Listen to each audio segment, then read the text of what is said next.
নমস্কাৰ শ্ৰদ্ধাৰ শিক্ষাগুৰুসকল আশা কৰোঁ আপোনালোকে ভালে কুশলে আছে। শিক্ষক সমাজক বিভাজন কৰাৰ চৰকাৰী নীতি প্ৰত্যাহাৰ আৰু ৰাজহুৱা শিক্ষাখণ্ড ৰক্ষা কৰা, শিক্ষক সমাজৰ প্ৰতি চলি থকা চৰকাৰী বঞ্চনাকে ধৰি কেইবাটাও গুৰুত্বপূৰ্ণ বিষয়ক লৈ গুৱাহাটীত এখন জনজাগৰণ সভা অনুষ্ঠিত হয়।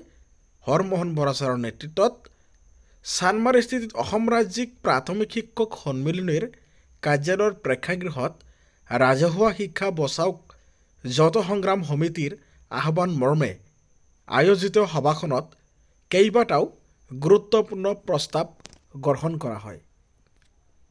বিশেষকৈ ৰাজহুৱা শিক্ষা বচাওক যত সংগ্ৰাম সমিতিৰ সাধাৰণ সভা ৰাজহুৱা শিক্ষা ৰক্ষাৰ দাবী। এইবাৰ ৰাজ্যজুৰি হ'ব ঐক্যবদ্ধ তীব্ৰ আন্দোলন। ৰাজহুৱা শিক্ষা ধ্বংসৰ চৰকাৰী ষড়যন্ত্ৰৰ বিৰুদ্ধে ৰাজ্যজুৰি ঐক্যবদ্ধ আন্দোলন গঢ়ি তোলাৰ সিদ্ধান্ত গ্ৰহণ কৰিলে দল সংগঠনে।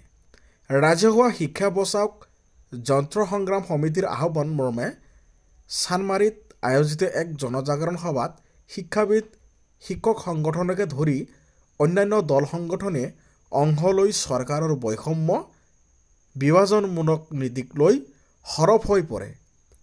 জগদীশ কলিতা, হৰমোহন বৰা আৰু আফজাল হুছেইনৰ সভাপতিত্বত অনুষ্ঠিত সভাত ভাষণ প্ৰদান কৰি বিশিষ্ট শিক্ষাবিদ ইন্দ্ৰাণী দত্তই কয় যে চৰকাৰী শিক্ষাখণ্ডক তিল তিলকৈ মৃত্যুৰ মুখলৈ ঠেলি দিয়া হৈছে। চৰকাৰী শিক্ষা ব্যৱস্থাক ধ্বংস কৰিব বিচৰা হৈছে। এনে কাৰ্যৰ বিৰুদ্ধে সকলো দল সংগঠনক ঐক্যবদ্ধ হ'বলৈ শিক্ষাবিদ দত্তই আহ্বান জনায়।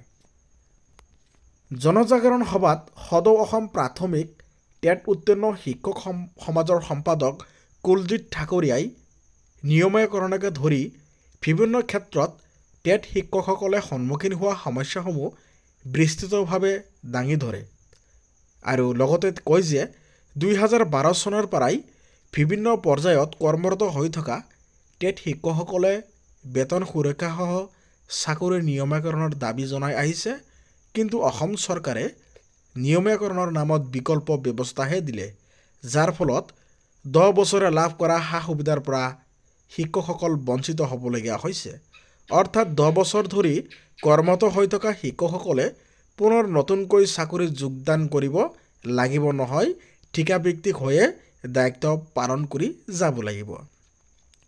ইয়াৰ বিৰুদ্ধে ইতিমধ্যে শিক্ষকসকলে গুৱাহাটী উচ্চ ন্যায়ালয়ৰ দ্বাৰস্থ হোৱাৰ কথা ঘোষণা কৰি কুলজিৎ ঠাকুৰীয়াই কয় যে চৰকাৰে শিক্ষা বিভাগে বিশেষকৈ শিক্ষকসকলক বিভিন্ন বিভাগত বিভাজিত কৰি প্ৰাপ্যৰ পৰা বঞ্চিত কৰি আহিছে। শিক্ষকসকলক যাতে একত্ৰিত হ'ব নোৱাৰে তাৰ ব্যৱস্থা গ্ৰহণ কৰা হৈছে আৰু সময় অধিক জটিলতাৰ ফালে গতি কৰিছে। এনে পৰিস্থিতিত ৰাজহুৱা শিক্ষা ব্যৱস্থা ৰক্ষাৰ স্বাৰ্থত সকলো দল সংগঠন ওলাই আহিব লাগে, সকলো একত্ৰিত হৈ সংগ্ৰামখন আগবঢ়াই নিব লাগে। সদৌ অসম চৰকাৰী NPS কৰ্মচাৰী সংস্থাৰ সভাপতি অচ্যুতানন্দ হাজৰিকাই সকলোকে ভাগ ভাগ নহৈ একত্ৰিতভাৱে প্ৰাপ্য অধিকাৰৰ হকে মাত মাতিবলৈ আহ্বান জনায়। নেহৰুৰ প্ৰাক্তন অধ্যাপিকা মনোৰমা শৰ্মাই তীব্ৰ ক্ষোভ প্ৰকাশ কৰি কয় যে এই স্বৈৰতান্ত্ৰিক চৰকাৰে কোনো ৰাইজৰ মাত নুশুনে। স্বৈৰতান্ত্ৰিক চৰকাৰৰ বাবে শিক্ষাৰ ৰাইজৰ অধিকাৰৰ কোনো গুৰুত্ব নাই।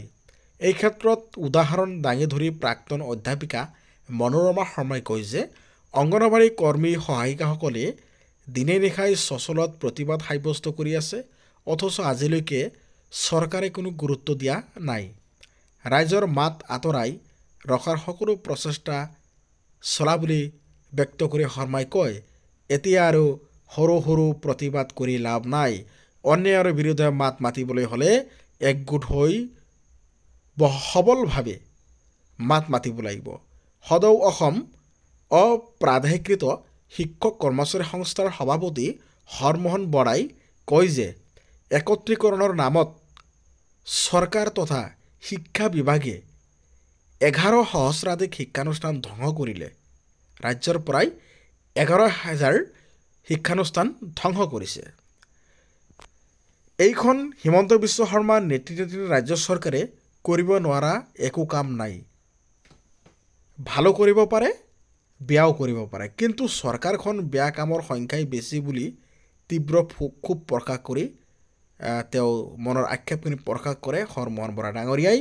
All India central council of trade ইউনিয়নৰ পংকজ কুমাৰ দাসে কয় যে এইখন চৰকাৰে বিকাশৰ গংগা বোৱাই নিয়া বুলি দাবী কৰি আহিছে, কিন্তু বিকাশৰ গংগা বোৱাই নিয়া চৰকাৰে শিক্ষকৰ মৰ্যাদা হৰণ কৰিছে, ৰাজহুৱা শিক্ষা ব্যৱস্থা ধ্বংস কৰিবলৈ উঠি পৰি লাগিছে। ইয়াৰ মূল উদ্দেশ্য হ'ল শিক্ষক ব্যক্তিগতকৰণ কৰা বুলি উল্লেখ কৰি কয় যে ৰাজহুৱা শিক্ষা ব্যৱস্থা ধ্বংসৰ বিৰুদ্ধে সকলো দল সংগঠন একগোট হ'ব লাগিব। যত সংগ্ৰাম সমিতিৰ অন্যতম আহ্বায়ক সুব্ৰত তালুকদাৰে উদ্দেশ্য ব্যাখ্যা কৰা সভাখনত অন্যান্য বক্তাসকলে ভাষণ প্ৰদান কৰি কয় যে বিজেপি নেতৃত্বাধীন ৰাজ্য চৰকাৰে পুঁজিপতি গোষ্ঠীৰ মালিকাধীন ব্যক্তিগত শিক্ষানুষ্ঠানৰ ব্যৱসায়িক মুনাফা স্বাৰ্থত ৰাজহুৱা শিক্ষা ব্যৱস্থা ধ্বংস কৰাৰ আঁচনি লৈছে আৰু দৰিদ্ৰ পৰিয়ালৰ সন্তানৰ শিক্ষাৰ অধিকাৰ কাঢ়ি নিছে। শিক্ষানুষ্ঠান একত্ৰীকৰণৰ নামত 11,000তকৈ অধিক শিক্ষানুষ্ঠান বন্ধ কৰি 8,000তকৈ অধিক শিক্ষক পদ ৰাতিটোৰ ভিতৰতেই বিলুপ্ত হ'ল।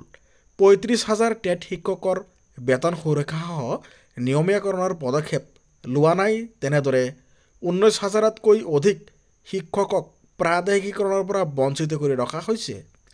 10,000তকৈ অধিক শিক্ষকক টিউটৰ হিচাপে ৰাখি শিক্ষকৰ মৰ্যাদা প্ৰদান কৰা নাই। বিপৰীতে চৰকাৰখনে শিক্ষক সমাজক অপ্ৰাধিকৃত টেট, টিউটৰ আদি নামাকৰণেৰে বিভাজন কৰাৰ ৰাজনৈতিক ষড়যন্ত্ৰ চলাইছে আৰু ন্যায়সংগত দৰমহাসহ চাকৰিৰ স্থায়িত্বতা নিয়মীয়া নকৰি প্ৰতাৰণা, বৈষম্য আৰু বঞ্চনা কৰি আহিছে। বক্তাসকলে ৰাজহুৱা শিক্ষা ব্যৱস্থা ৰক্ষাত ৰাজ্যজুৰি ঐক্যবদ্ধ আন্দোলনৰ আহ্বান জনায়। অন্যথা এইখন চৰকাৰৰ শাসনত ৰাজহুৱা শিক্ষা ব্যৱস্থা শ্মশানত পৰিণত হ'ব। সবাই ৰাজহুৱা শিক্ষাৰ দাবীত ৰাজ্যজুৰি ঐক্যবদ্ধ আন্দোলন গঢ়ি তোলাৰ সিদ্ধান্ত গ্ৰহণ কৰা হৈছে। আজিৰ এই সভাৰ ৰাজ্য চৰকাৰে ব্যক্তিগত খণ্ডৰ ব্যৱসায়িক মুনাফাৰ স্বাৰ্থত ৰাজহুৱা শিক্ষা ব্যৱস্থা ধ্বংসৰ বাবে গ্ৰহণ কৰা নীতিৰ প্ৰতিবাদ জনায়। একেদৰে সবাই অসমৰ অপ্ৰাধিকৃত শিক্ষক, টেট শিক্ষক, টিউটৰ শিক্ষক, ঠিকাভিত্তিক শিক্ষকৰ আন্দোলনৰ পক্ষত থিয় দিবলৈ অসমৰ সকলো দল সংগঠন আৰু ৰাইজলৈ আহ্বান জনায়। পুৱাৰ ভাগৰ পৰা অনুষ্ঠিত জনজাগৰণ সভাত সদৌ অসম অপ্ৰাধিকৃত শিক্ষক কৰ্মচাৰী সংস্থা, সদৌ অসম প্ৰাথমিক টেট উত্তীৰ্ণ শিক্ষক সমাজ, সদৌ অসম চৰকাৰী NPS কৰ্মচাৰী সংস্থা, সদৌ অসম LP ME শিক্ষক টিউটৰ শিক্ষক সংস্থা, সদৌ অসম শিক্ষক কৰ্মচাৰী ঐক্যমঞ্চ, all India central council of trade union, নিখিল ভাৰত ছাত্ৰ সংস্থাকে ধৰি অন্যান্য দল সংগঠন উপস্থিত থাকে। সভাত নিজ নিজ সংগঠনৰ হৈ জীৱন তালুকদাৰ, হৰেণ দাস, তাৰু প্ৰসাদ শৰ্মা, তলি কটেকা, বাহাদুৰ ইছলাম তাপাদাৰ, পুলিন গগৈ, শৰৎ চাংমাইকে ধৰি বিভিন্নজনে ভাষণ প্ৰদান কৰে। গুৰুত্বপূৰ্ণ এই সভাখনৰ কেইটামান গুৰুত্বপূৰ্ণ সিদ্ধান্ত লোৱা হয় আৰু বিশেষকৈ সকলোকে একত্ৰিত হ'বৰ কাৰণে আহ্বান জনোৱা হয়। ৰাজ্যৰ যি সমস্যাসমূহ আছে, ভেঞ্চাৰ শিক্ষকৰ সমস্যা, প্ৰাধিকৰণৰ সমস্যা, টিউটৰ শিক্ষকসকলৰ দৰমহাৰ সমস্যা, টেট শিক্ষকসকলৰ নিয়মীয়াকৰণৰ সমস্যাকে ধৰি বিভিন্ন দাবী উত্থাপিত হয়। অসম চৰকাৰে যাতে অতি সোনকালে এই সমস্যা সমাধান কৰে তাৰ কাৰণে তেওঁলোকে আহ্বান জনায়। অন্যথা তেওঁলোকে গণতান্ত্ৰিকভাৱে বিভিন্ন ধৰণৰ আঁচনি পৰৱৰ্তী সময়ত ৰূপায়ণ কৰিব বুলি দাবী জনাইছে। শ্ৰোতাৰ শিক্ষাগুৰুসকল, এনেকুৱা ধৰণৰ নিয়মিতভাৱে বাতৰিসমূহ আমাৰ এই চেনেলটো ছাবস্ক্ৰাইব কৰিবলৈ নাপাহৰিব। ধন্যবাদ।